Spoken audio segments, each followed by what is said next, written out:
దేవుని యొక్క అతి శ్రేష్టమైన నామమునకు మహిమ కలుగునుగాక.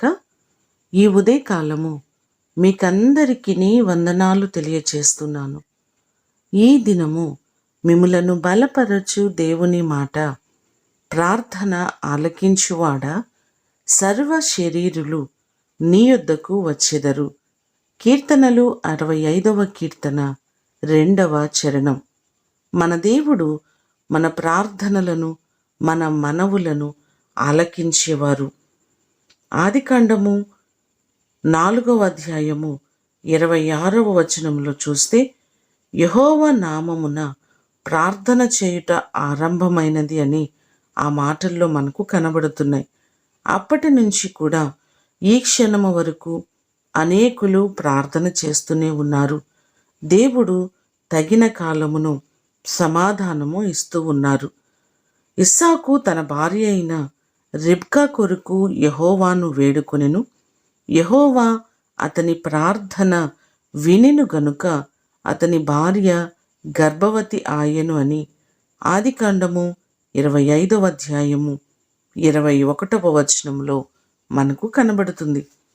రిబ్కా గొడ్రాలుగా ఉన్నప్పుడు ఇస్సాకు ప్రార్థన చేయగా దేవుడు అతని మనవిని ఆలకించి రిబ్కా గర్భాన్ని తెరిచినట్లుగా మనము చూడగలం. మనము చేస్తున్న ప్రతి ప్రార్థన మన దేవుడు ఆలకించేవాడు. ఎన్నో మారులు మనము ప్రార్థన చేస్తున్నాం. ఎన్నో మారులు దేవుడు మనకు సమాధానాన్ని ఇస్తున్నాడు. కొన్నిసార్లు ఆలస్యము కావచ్చునేమో కానీ ప్రార్థన తప్పకుండా ఫలితాన్ని ఇస్తుంది.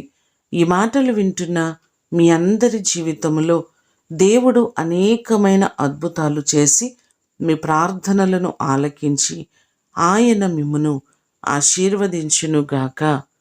ప్రార్థన చేసుకుందాం. పరిశుద్ధుడు అయిన తండ్రి, మీ పాదములకు వందనాలు, స్తోత్రాలు. ఎన్నో మారులు మా ప్రార్థనలను విని సమాధానమిస్తున్న గొప్ప దేవుడవు ప్రభువా. ప్రార్థన ఆలకించువాడు మీరే కనుక ప్రతిసారి మేము మీ పాదముల చెంతకు వచ్చి అనేకమైన మనవులను మీకు విన్నవించుకుంటున్నాం. మా ప్రియులెల్లరినీ జ్ఞాపకం చేసుకుని ఎంతోమంది ఎన్నో కార్యముల కొరకు ఆశతో ఎదురు చూస్తూ మీ సన్నిధిలో ప్రార్థిస్తున్నారు. ప్రతి వారి ప్రార్థనలను, వారి మనవులను, విజ్ఞాపనములను ఆలకించి వారికి మీరు గొప్ప కార్యాలు చేయండి.